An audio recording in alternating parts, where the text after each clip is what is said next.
Hello students, स्वागत है आप सभी का अपने इस YouTube channel star study centre में। स्टूडेंट्स, कैसे हैं आप सब? आई होप आप सभी बढ़िया होंगे।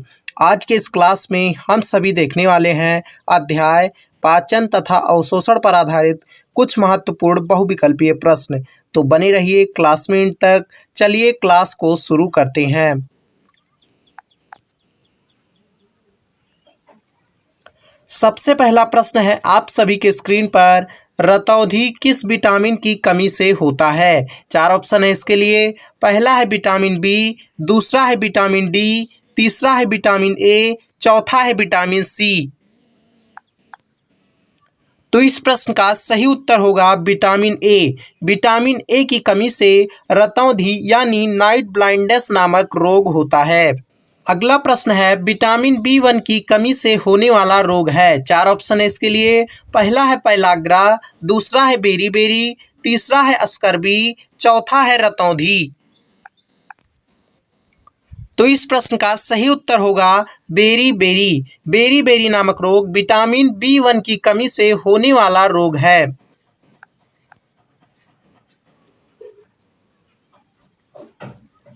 अगला प्रश्न है विटामिन सी को कहते हैं, क्या कहते हैं? चार ऑप्शन है इसके लिए। पहला है फोलिक अम्ल, दूसरा है एस्कॉर्बिक अम्ल, तीसरा है सिट्रिक अम्ल, चौथा है निकोटिनिक अम्ल। तो इस प्रश्न का सही उत्तर होगा एस्कॉर्बिक अम्ल। यदि यहाँ पर एक प्रकार से और प्रश्न पूछ लिया जाए कि विटामिन सी का वैज्ञानिक नाम है, तो वहाँ पे भी आंसर क्या होगा? एस्कॉर्बिक अम्ल होगा।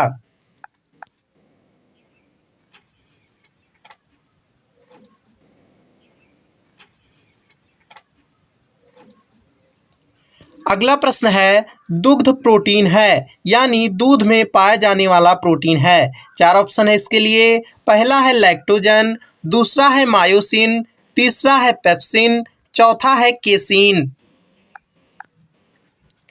तो इस प्रश्न का सही उत्तर होगा केसीन। केसीन नामक प्रोटीन दूध में पाया जाने वाला प्रोटीन है।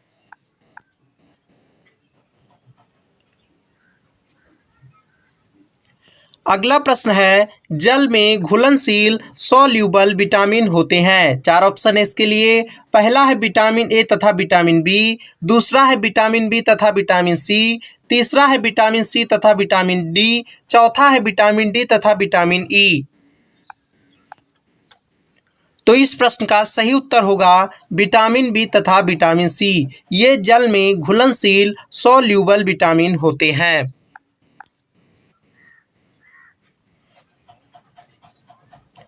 अगला प्रश्न है कोशिकाओं की वृद्धि तथा निर्माण में सहायक है। चार ऑप्शन है इसके लिए। पहला है प्रोटीन, दूसरा है लिपिड, तीसरा है कार्बोहाइड्रेट, चौथा है लवण।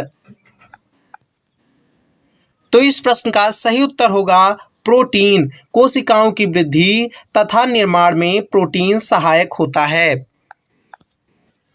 अगला प्रश्न है अग्न्याशयी रस किस प्रकृति का होता है? चार ऑप्शन है इसके लिए। पहला है अम्लीय, दूसरा है क्षारीय, तीसरा है उदासीन, चौथा है इनमें से कोई नहीं। तो इस प्रश्न का सही उत्तर होगा क्षारीय। अग्न्याशयी रस क्षारीय प्रकृति बेसिक नेचर का होता है।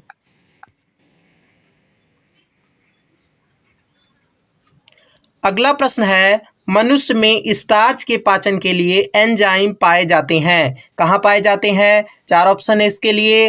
पहला है लार तथा अग्न्याशयी रस में, दूसरा है आमाशय में, तीसरा है आमाशयी तथा ग्रहणी के स्राव में, चौथा है लार तथा आमाशयी स्राव में।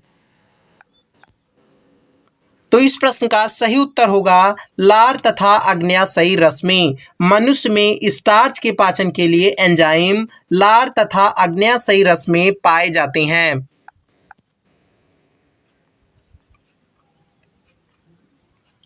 अगला प्रश्न है विटामिन के का कार्य है, क्या कार्य है? चार ऑप्शन है इसके लिए। पहला है कार्बोहाइड्रेट उपापचय, दूसरा है नेत्रों को ठीक करना, तीसरा है अत्यधिक रक्तस्राव रोकना, चौथा है कैल्शियम अवशोषण करना। तो इस प्रश्न का सही उत्तर होगा अत्यधिक रक्तस्राव रोकना। विटामिन के का कार्य अत्यधिक रक्तस्राव रोकना है। जबकि कार्बोहाइड्रेट उपापचय यह विटामिन बी1 का कार्य है। नेत्रों को ठीक करना यह विटामिन ए का कार्य है। कैल्शियम अवशोषण करना यह विटामिन डी का कार्य है।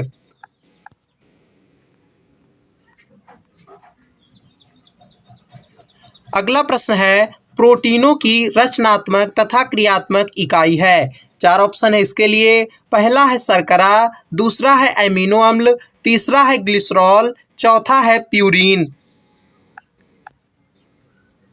तो इस प्रश्न का सही उत्तर होगा एमिनो अम्ल। प्रोटीनों की रचनात्मक तथा क्रियात्मक इकाई एमिनो अम्ल है।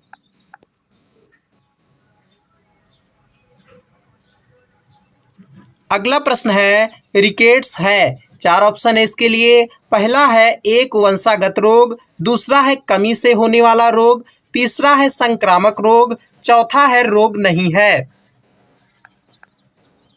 तो इस प्रश्न का सही उत्तर होगा कमी से होने वाला रोग। रिकेट्स कमी से होने वाला रोग डिफिशियंसी डिजीज है।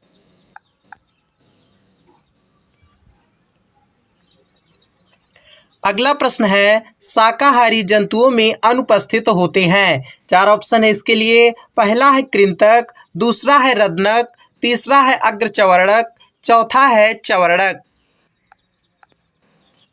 तो इस प्रश्न का सही उत्तर होगा रदनक। शाकाहारी जंतुओं में रदनक इंसीजर्स अनुपस्थित होते हैं। अगला प्रश्न है, शरीर में कैल्शियम की कमी होती है। 4 ऑप्शन है इसके लिए। पहला है विटामिन ए की अनुपस्थिति से, दूसरा है विटामिन बी की अनुपस्थिति से, तीसरा है विटामिन सी की अनुपस्थिति से, चौथा है विटामिन डी की अनुपस्थिति से। तो इस प्रश्न का सही उत्तर होगा विटामिन डी की अनुपस्थिति से। शरीर में कैल्शियम की कमी कब होती है? जब शरीर में विटामिन डी की कमी हो जाती है।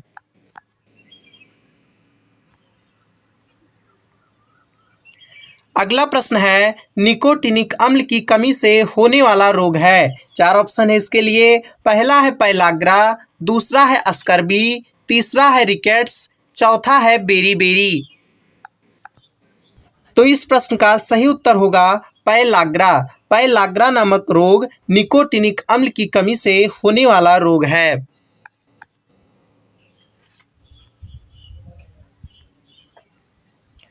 अगला प्रश्न है, मनुष्य में आमाशय में अधिकांशतः किसका पाचन होता है? 4 ऑप्शन है इसके लिए। पहला है कार्बोहाइड्रेट्स का, दूसरा है प्रोटीन का, तीसरा है लिपिड का, चौथा है इन सभी का। तो इस प्रश्न का सही उत्तर होगा प्रोटीन का। मनुष्य में आमाशय में अधिकांशतः प्रोटीन का पाचन होता है।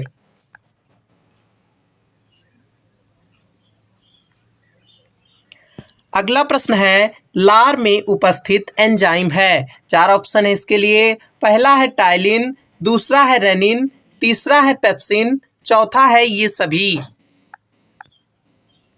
तो इस प्रश्न का सही उत्तर होगा टाइलिन। टाइलिन नामक एंजाइम लार में उपस्थित एंजाइम है।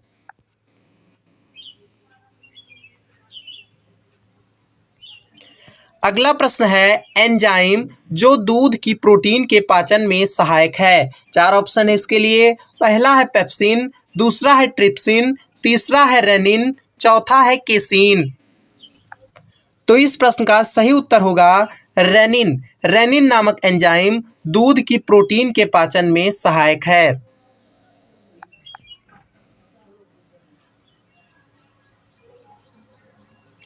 अंतिम प्रश्न है आप सभी के स्क्रीन पर, मनुष्य में किस प्रकार के दांत पाए जाते हैं? 4 ऑप्शन है इसके लिए। पहला है अग्रदंती, दूसरा है गर्तदंती, तीसरा है बहुदंती, चौथा है एक दंती।